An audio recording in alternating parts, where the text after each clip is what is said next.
through that door. Come on, I'll hold my fire.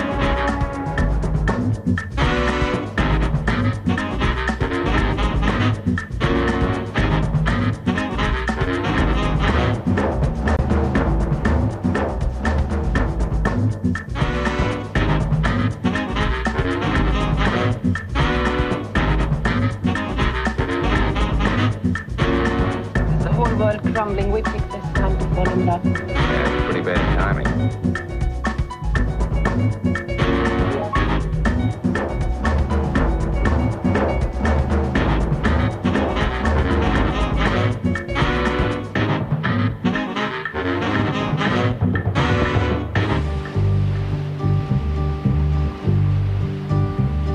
Sitting in the morning sun, I'll be sitting when the evening comes, watching the ships roll in, and then I'll watch them roll away again.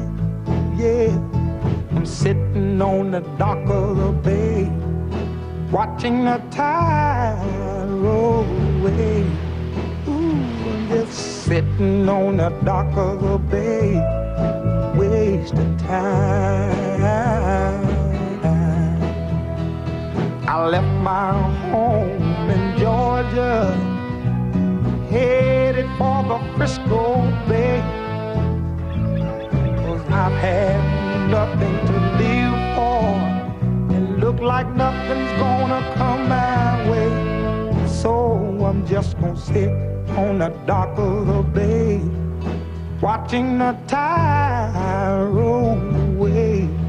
Ooh, I'm sitting on the dock of the bay, wasting time. Look like nothing's gonna change. Everything's still. Hola, otro domingo, ¿qué tal? Aquí estamos.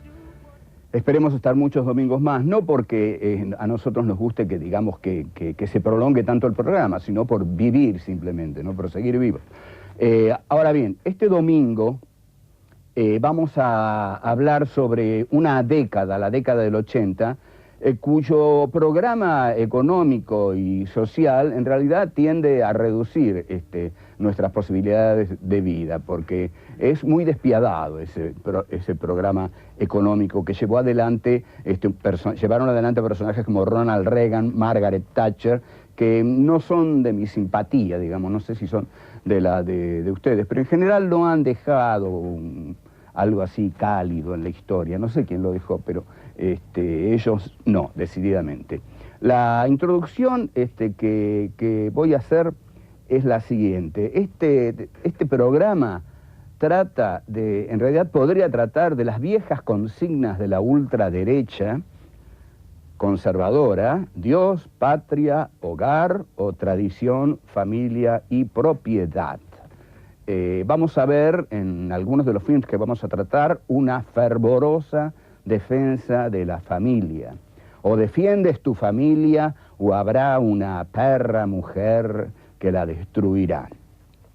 O, de otro modo, si engañas a tu mujer, morirás, indecente, inmoral.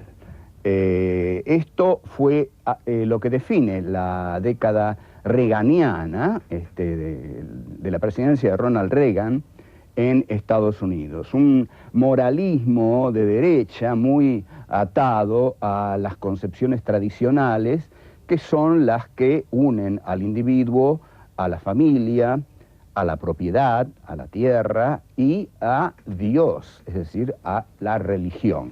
En este sentido también ocurrieron las cosas así en Inglaterra y hubo también una enorme cantidad de desempleados. Mientras tanto, ¿qué ocurría aquí en la Argentina? Aquí estábamos por recibir nada menos que al maligno, es decir, al doctor Menem. Pero él venía a aplicar aquí en la Argentina el sistema económico, político y social que tanto Reagan como Thatcher habían aplicado en sus países. Vamos a ver, en primer término, una película de Adrian Lyne, como ustedes quieran, se escribe Line con Y, Adrian Lyne. Es un director muy refinado, de muy buen gusto y con ciertas tendencias muy marcadas a la pornografía o a las escenas sexuales de mucho voltaje.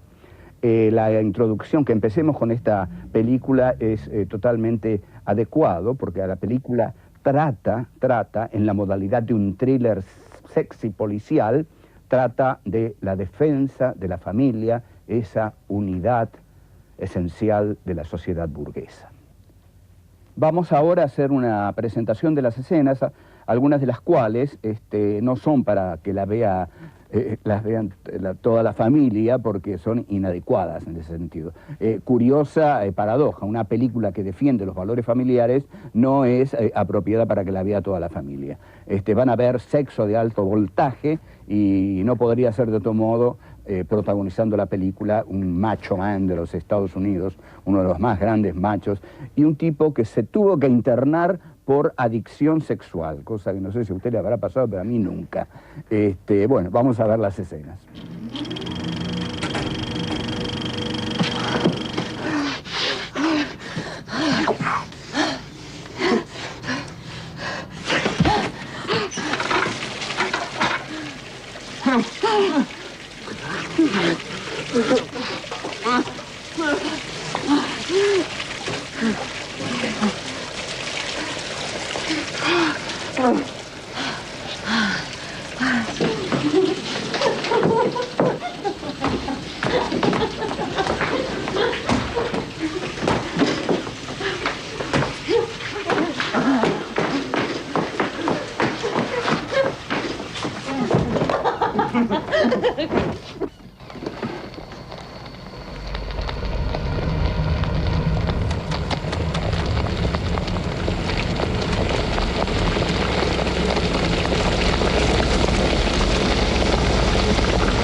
Hay tres cosas fundamentales que analizar de esta película.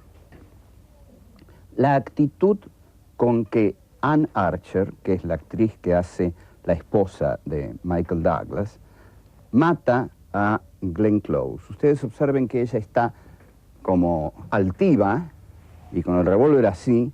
Es la imagen de la ley, es la imagen de la familia. Te mato, perra, no vengas a destruir mi familia. La mata como si ella fuera lo digno, lo establecido, la familia, lo sólido. Y la otra es la perra, la prostituta. Esta película se encuadra en eso que los críticos de cine llaman kill the bitch, o sea, maten a la puta. Acá es Glenn Close. Todo el argumento está llevado para que Anne Archer finalmente le pegue ese disparo. Ese disparo es el disparo del orden, de la familia, de la tradición, de la decencia. El que ha extraviado sus pasos en esa familia es Michael Douglas, en la escena sexual que vimos, cuyo mayor interés radica en el momento en que él la lleva caminando mientras la tiene penetrada. Y bueno, es muy poderosa la escena. Medio mundo comentaba, digamos, qué miembro debe tener Michael Douglas para poder alzarla y transportarla, cosa que realmente es notable. No es que uno haya visto esas cosas, pero se deduce de la película, está ahí, y está muy bien hecho porque impresiona mucho. Ahora, ¿qué está haciendo ahí Michael Douglas? Está destruyendo la ley fundamental de la familia, porque la familia es el núcleo del capitalismo, porque la familia es a la vez la casa en que vive la familia. La casa es la propiedad y la familia va los domingos a rezarle al Dios que une a la familia. Entonces tenemos propiedad, familia, Dios. Dios, patria y hogar. Son los valores de la ultraderecha. Esta película también se trató con el tema del SIDA en su momento. No engañes a tu familia porque tendrás SIDA, pero es un tema secundario. A mí me interesa en este momento los valores del capitalismo de mercado y conservador que defiende la película. Los vamos a ver de nuevo y muy bien explicitados en una película de Oliver Stone que se llama Wall Street, que tiene como protagonista también a Michael Douglas. Es la película sobre una serie, unos personajes que surgieron en la década del 80, los yuppies. El yuppie es un tipo que lo que quiere en la vida es trepar a cualquier costo, es decir, pisando las cabezas que tenga que pisar. Por eso hay un discurso que da Michael Douglas, poderoso, muy conceptual, en el cual dice que lo fundamental en la vida es la codicia. La codicia. Y entonces, este concepto de codicia es un concepto fundamental del capitalismo, tal como lo expone Michael Douglas. Los personajes de esta película son Michael Douglas, el junior que él toma, que lo hace Charlie Sheen, y algunos personajes femeninos, sobre todo el de Daryl Hannah. Ahora vamos a ver las escenas. Look, I gotta live in Manhattan to be a player. There is no nobility in poverty anymore, Dad. One day you're gonna be proud of me. You'll see. You respond to the offer? What? What the hell is Cromwell do giving a lecture tour when he's losing $60 million a quarter? Guess he's giving lectures on how to lose money. Jesus Christ, if this guy owned a funeral parlor, no one would die. This turkey is totally brain dead. All right, Gordon. Okay, all right, Christmas is over, and business is business. You keep on buying. Dilute the son of a bitch.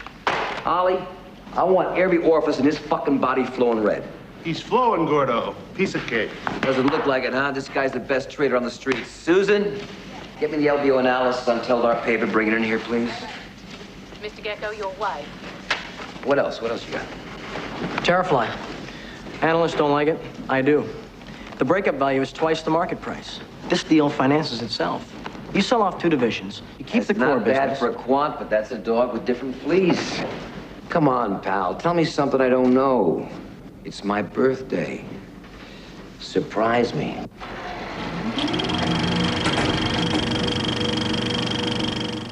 La obra fundamental del capitalismo es La riqueza de las naciones, de Adam Smith. Y ahí Adam Smith establece que el motor de la economía tiene que ser el egoísmo, porque todo lo debo esperar del egoísmo del otro, porque si el carnicero es egoísta, va a querer ganar más plata que el otro carnicero.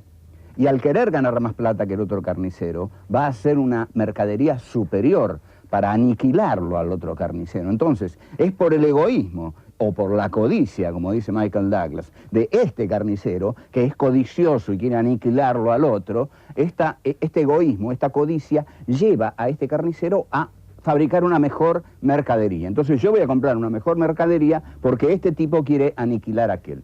Como vemos, el capitalismo es un sistema de generosidad, digamos, de buen trato con los otros. No, está claro, es lo que dice Michael Douglas. Codicia, egoísmo, y eso nos va a beneficiar en tanto a consumidores. Cuanto más codicioso sea nuestro carnicero, más va a querer aniquilar a su competencia. Al aniquilarla, mejor mercadería va a ser. Esta es la teoría del mercado, no es otra cosa.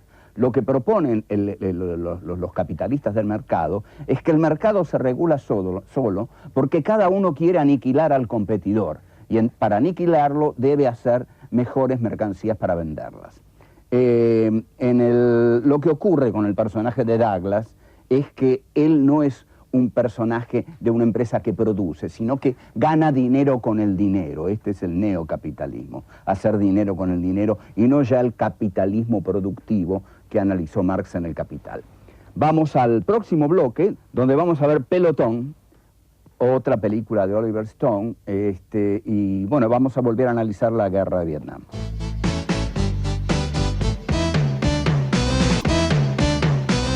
Oliver Stone es un director tosco, digámoslo claramente, y hasta me quedo corto en decir. Es tosco, es directo, es brutal, no tiene ningún refinamiento, o escaso refinamiento. En este sentido es la antítesis de Francis Coppola. La película Pelotón es una película fuerte, pero muy directa, y no tiene ninguna de las sutilezas, sobre todo de los deslumbramientos visuales que tiene Apocalypse Now. De todos modos, el personaje principal, que lo hace Charlie Sheen, aunque hay otros personajes muy importantes, tiene en voz en off algunas reflexiones muy importantes, como por ejemplo cuando nos expresa a nosotros como espectadores, que no sabe qué está haciendo en esa guerra, que en realidad, y esta ha sido la tragedia de Estados Unidos en Vietnam, no lograron convencer a sus soldados acerca de qué estaban peleando, por qué tenían que dar la vida. Algunos fueron, como dicen, bueno, yo fui como mi padre fue a la Segunda Guerra Mundial, como fue a la Guerra de Corea. Bueno, bastante tonto el que fue así, digamos, porque uno no hace siempre lo que su padre hizo. Pero bueno, parece que este muchacho hizo eso, y en todo caso Charlie Sheen se lamenta, ¿qué hago aquí?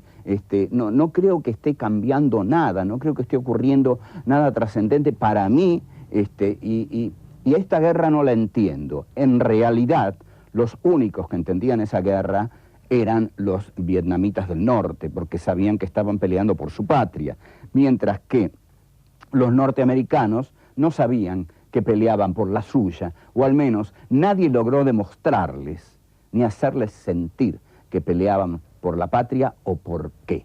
Vamos a ver ahora las escenas. Somebody once wrote, hell is the impossibility of reason. That's what this place feels like, hell. I hate it already, and it's only been a week. Some goddamn week, Grandma. The hardest thing I think I've ever done is go on point 3 times this week. I don't even know what I'm doing. A gook could be standing 3 feet in front of me and I wouldn't know it. I'm so tired. Of course, Mom and Dad didn't want me to come here. They wanted me to be just like them. Respectable, hardworking, a little house, a family. They drove me crazy with their goddamn world, Grandma. You know, Mom. I guess having always been sheltered and special, I just want to be anonymous, like everybody else. Do my share for my country. Live up to what Grandpa did in the first war, and Dad did in the second. Well, here I am, anonymous, all right, with guys nobody really cares about. They come from the end of the line, most of them. Small towns you never heard of.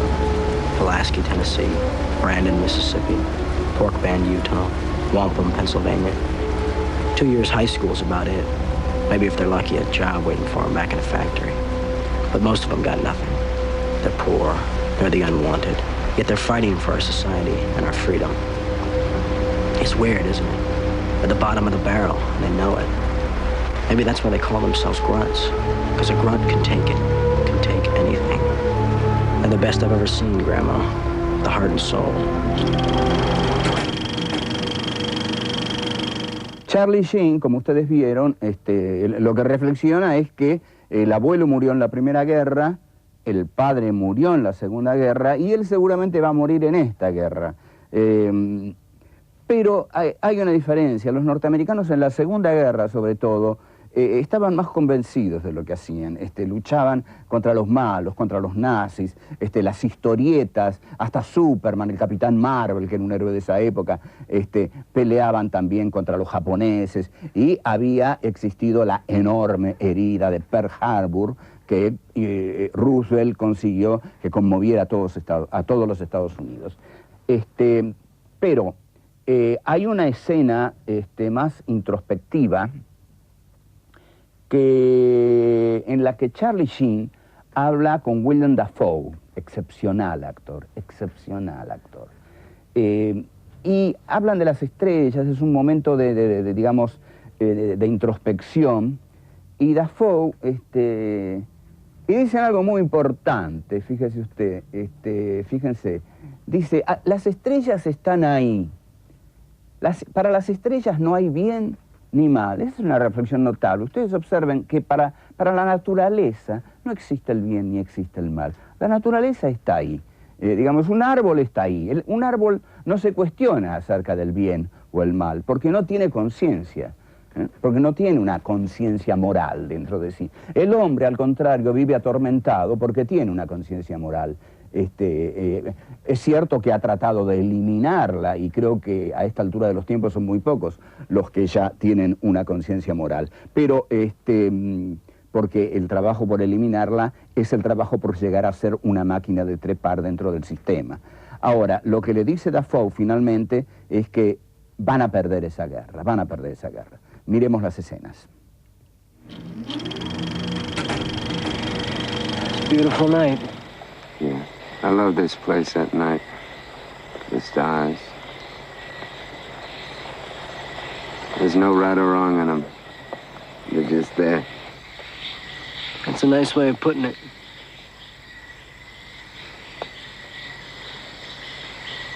Barnes has got it in for you, doesn't he? Barnes believes in what he's doing. And you? You believe? In 65? Yeah.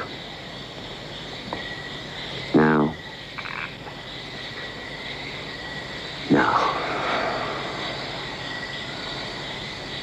What happened today is just the beginning. We're gonna lose this war. Come on. You really think so? Us? We've been kicking other people's asses for so long, I figure it's time we got ours kicked.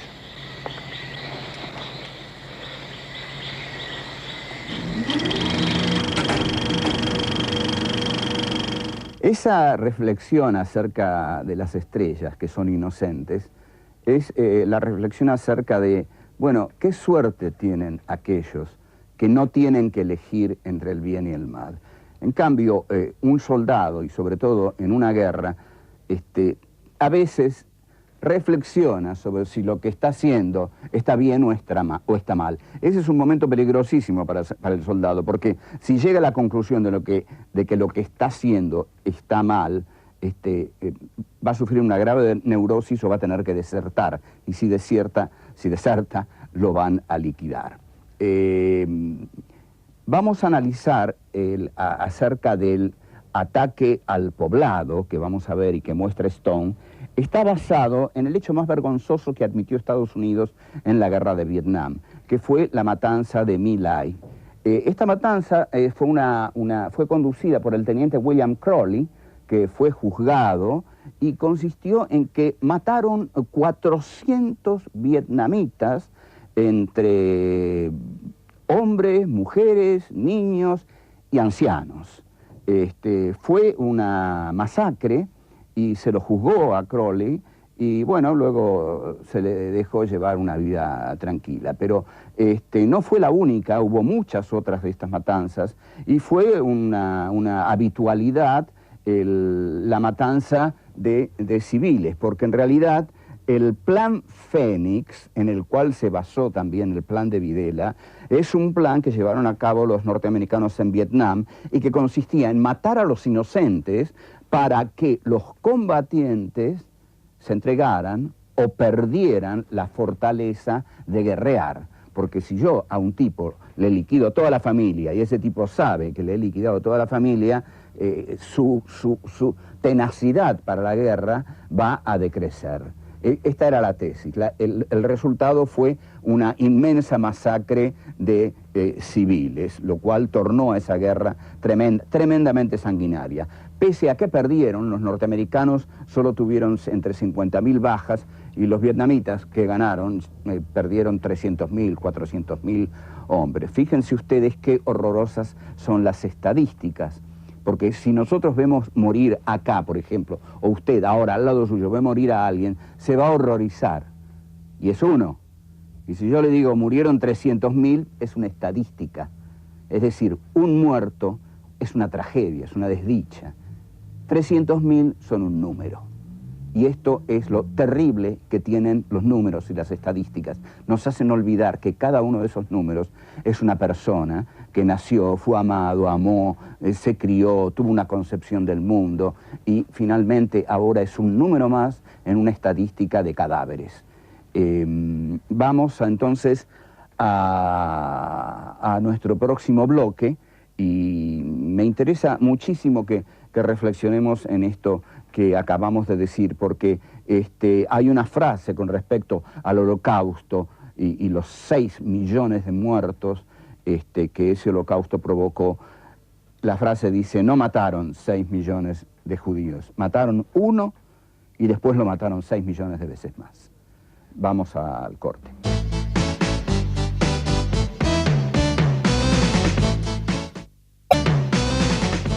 Vamos a salir de pelotón y ahora entramos nuevamente en la temática de Wall Street.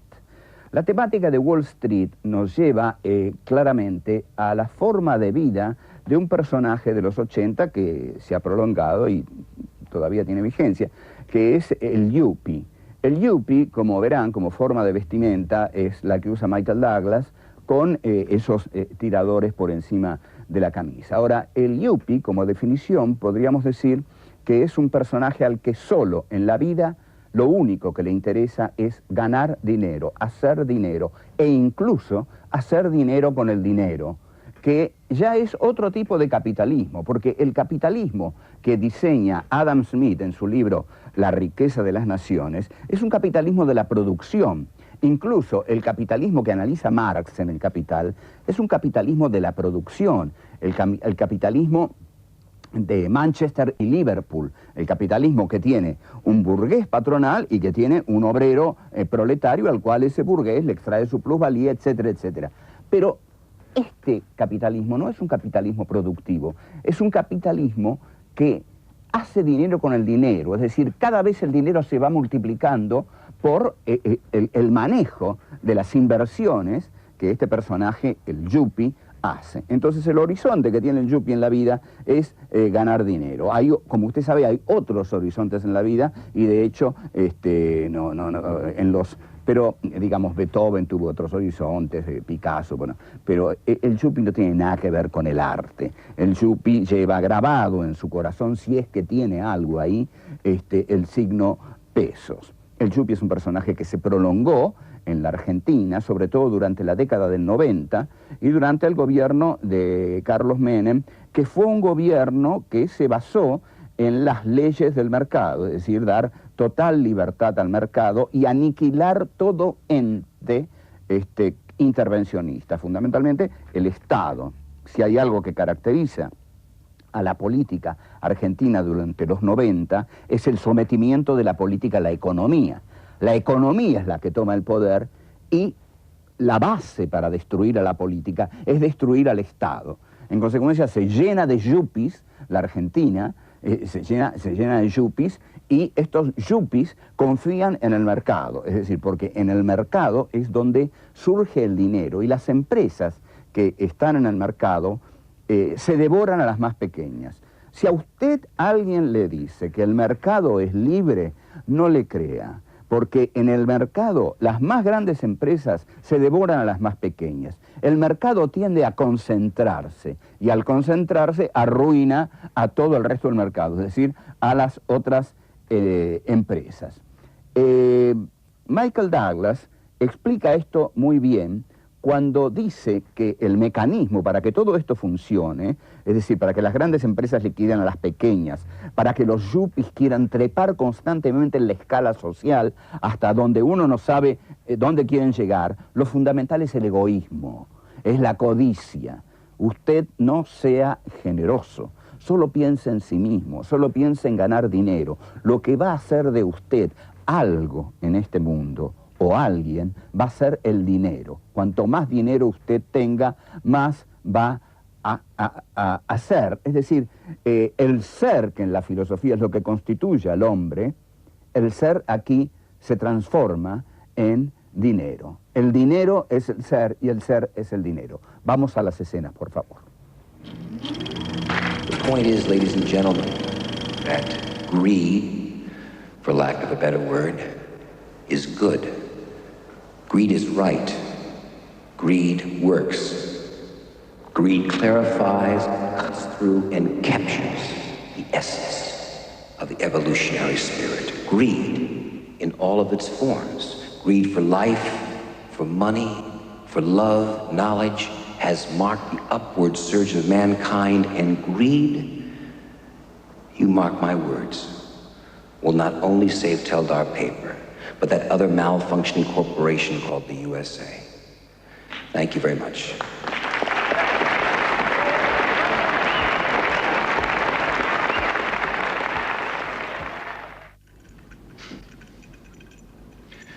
The richest 1% of this country owns half our country's wealth, $5 trillion. 1/3 of that comes from hard work, 2/3 comes from an inheritance, interest on interest accumulating to widows and idiot sons.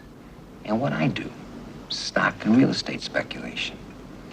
It's bullshit. You got 90% of the American public out there with little or no net worth. I create nothing. I own. We make the rules, pal. The news, war, peace, famine, upheaval, the price of a paper clip. We pick that rabbit out of the hat while everybody sits out there wondering how the hell we did it.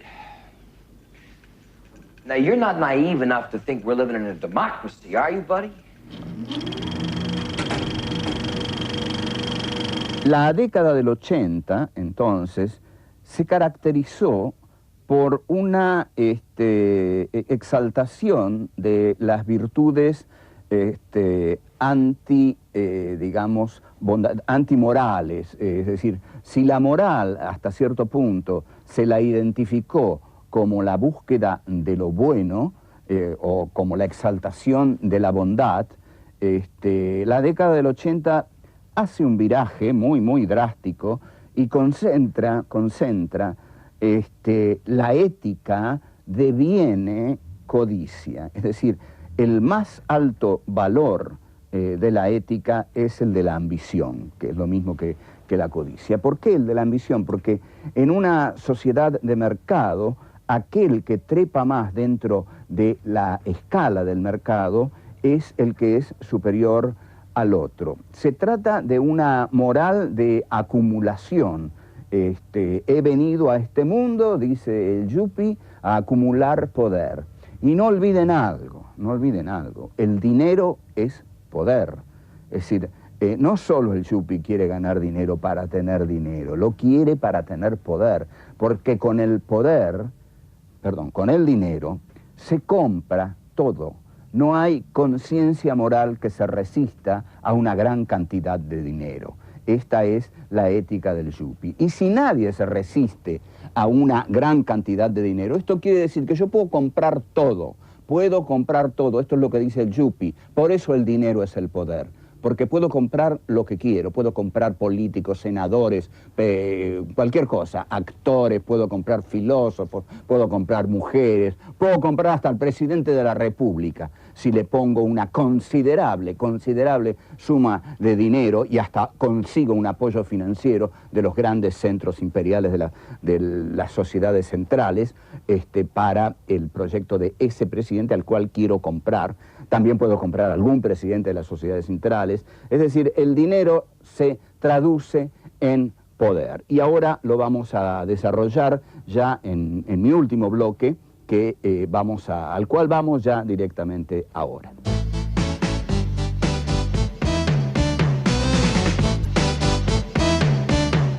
Para hacer nuestro análisis de la década del 80, tomamos 3 películas.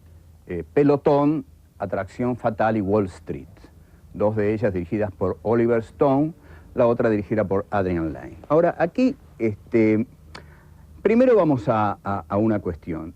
Yo dije para hacer nuestro análisis de la década del 80. Análisis.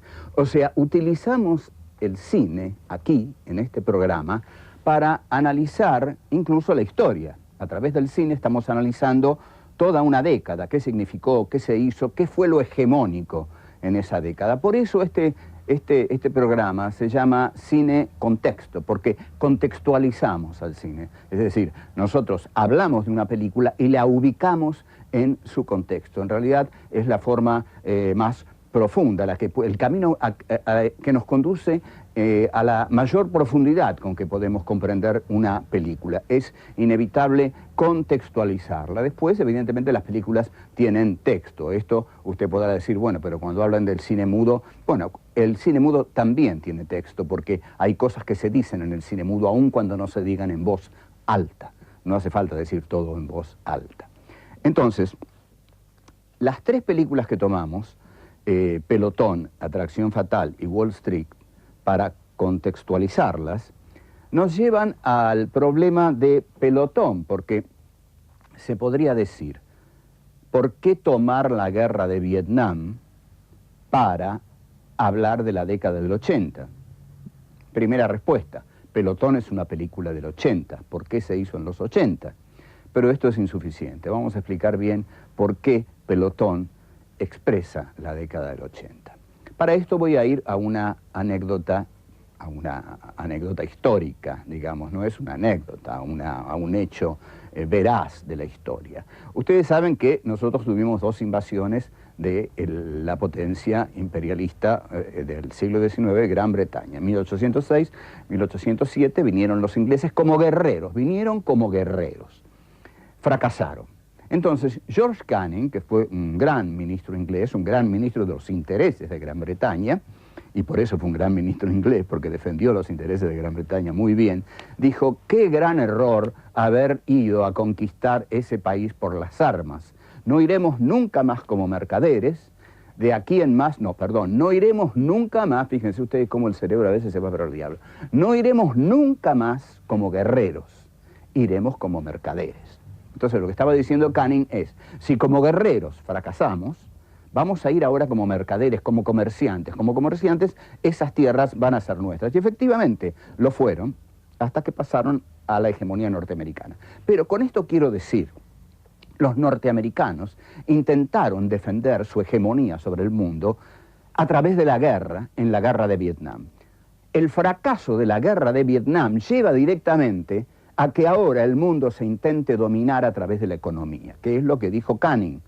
Como guerreros no, pero a través de la economía sí, y fue lo que hizo. Entonces, pusimos la guerra de Vietnam para mostrar cómo la derrota en Vietnam condicionó la aparición en los 80 de ese personaje que es el Yuppie. El Yuppie es la antítesis del combatiente que va a morir a dar su vida por la patria en Vietnam para detener el avance del comunismo. Estados Unidos se da cuenta que va a detener mejor el avance del comunismo a través del poder económico que a través del poder bélico, porque están en un momento de la historia que se llama la Guerra Fría.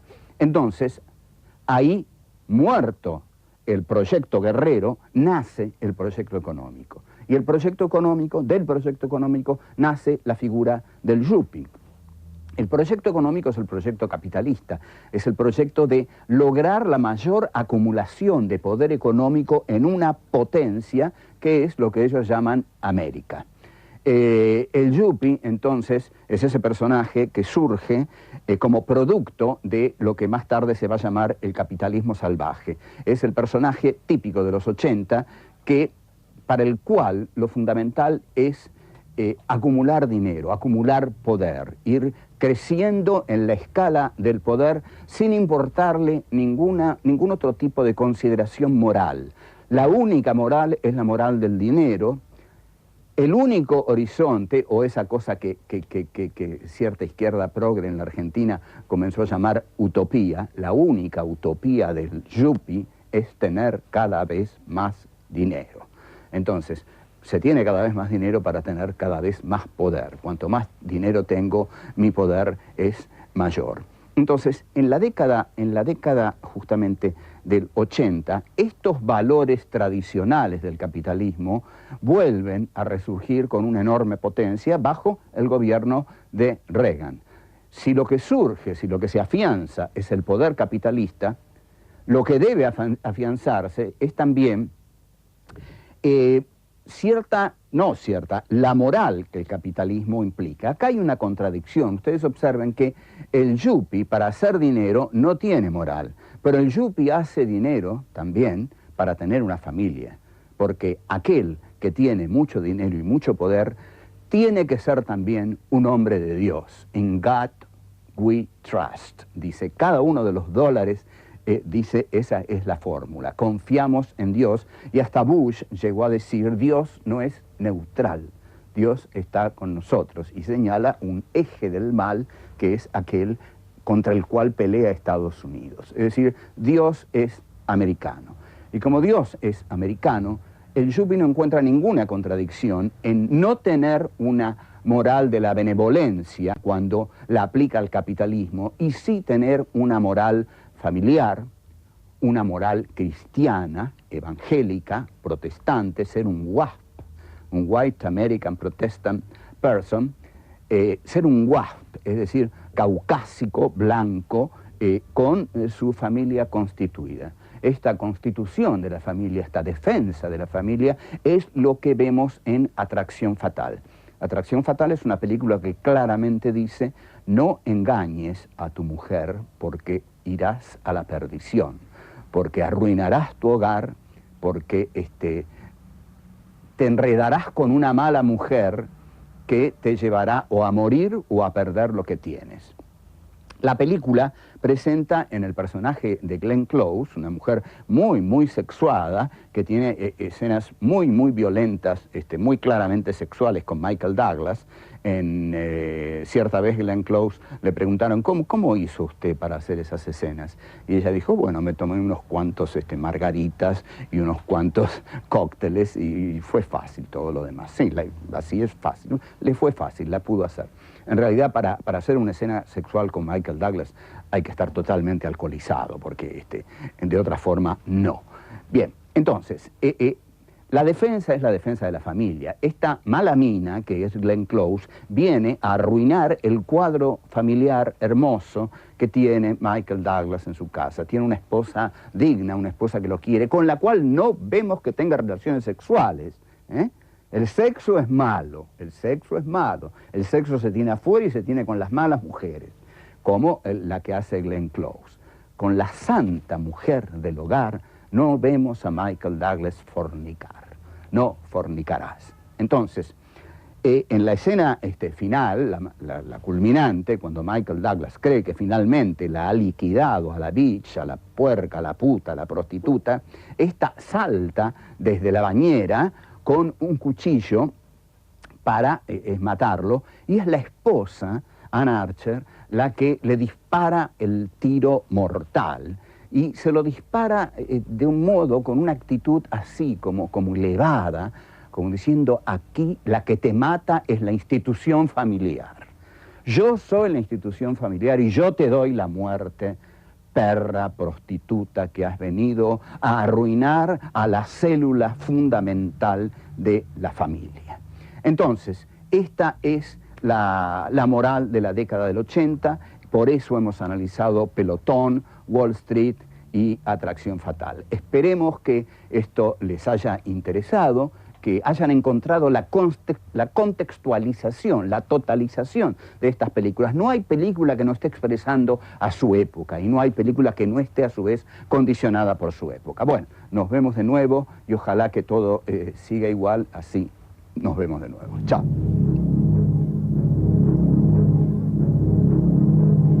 A look that led to an evening. You're attracted to each other at the party, that was obvious.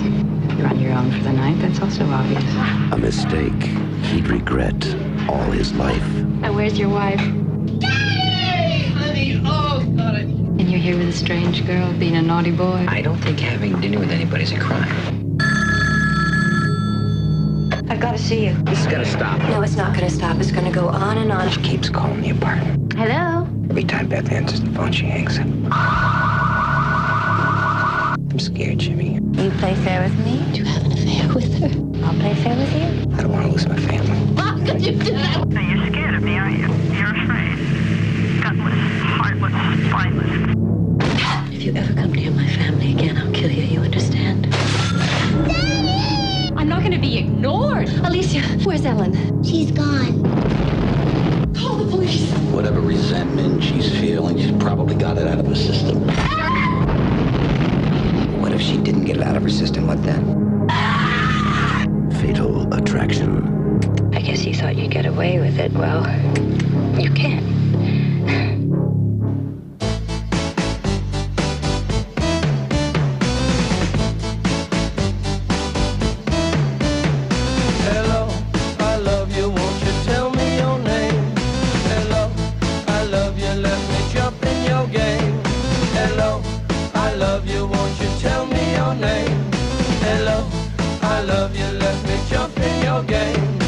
always want